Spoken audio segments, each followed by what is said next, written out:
"The kipper is due," said the conductor. "Who cares?" said the fireman. "This is good cocoa." The driver got up. "Come on, fireman, back to our engine." They got out just in time.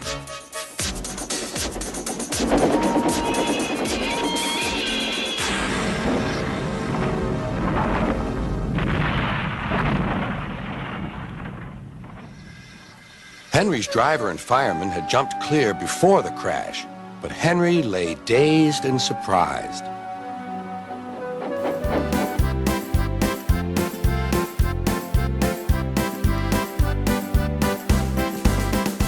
Thomas thought he was being clever, but really he was only moving because a careless cleaner had meddled with his controls. He soon found his mistake. He tried to whoosh, but he couldn't. He tried to stop, but he couldn't. He just kept rolling along.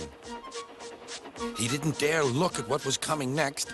There was the station master's house. The station master was about to have breakfast. "Horrors!" cried Thomas, and shut his eyes.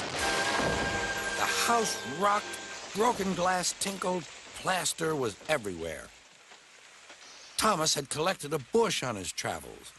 He peered into the room through its leaves. He couldn't speak.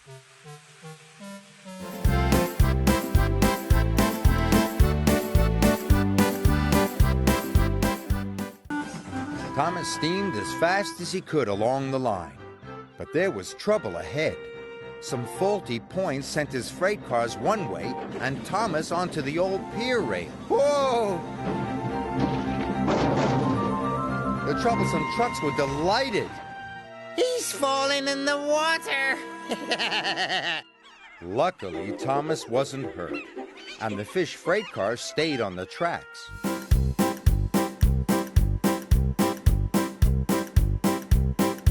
Thomas was traveling home on the same line. He was pulling freight cars filled with vegetables. The signalman had forgotten to warn his driver about the crossing. "That's nice. We don't need to stop," said Thomas happily. "Yes, we do," called his driver. But it was too late.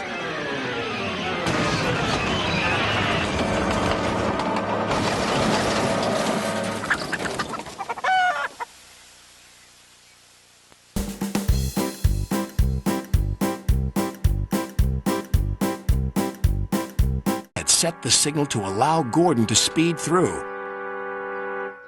His passengers were singing his praises, and he was making express time.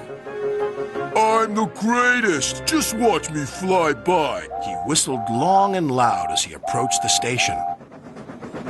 Suddenly, he saw a freight car on the line ahead. "Get out of my way!" But the freight car wouldn't move until Gordon forced it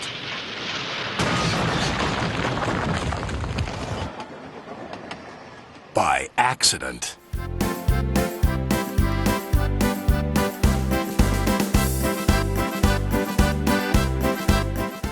As Gordon approached the new station, neither the driver nor fireman could apply his brakes.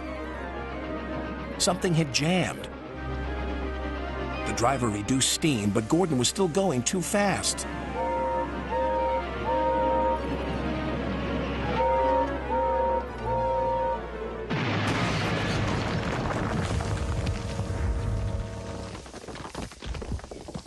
"Help me, please!"